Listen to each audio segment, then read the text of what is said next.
Hong Kong architect Gary CHANG has transformed his tiny studio apartment into a self-styled 24-room palace. Window filters ensure that the residence is constantly bathed in soothing yellow light. By folding up, sliding open and pulling down, CHANG is converting his bedroom into a kitchen. It's a lot of work for a morning coffee, but in this crowded city, space is at a premium.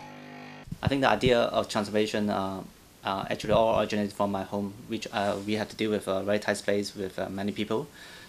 You could call it a high density, high intensity environment.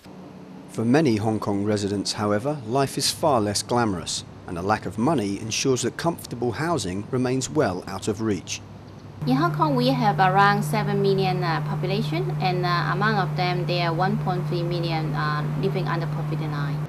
According to the United Nations, over half the world's population now live in urban areas, and Hong Kong, like many other cities, faces stark choices over the use of land.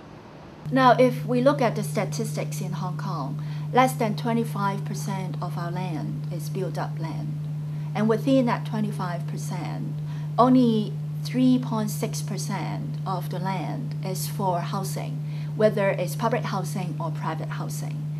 And 3.7% of the land is for roads. With such limited space available, Gary CHANG's tiny apartment may be the shape of things to come. But the architect himself is convinced the solution to cramped city living lies outside his home. I think for high density living, I think the most important thing is how people live together happily and have mutual respect. I think this is even more important than the space design itself. With his bed neatly stowed away, it's time for Gary CHANG to start work in what has now become his office.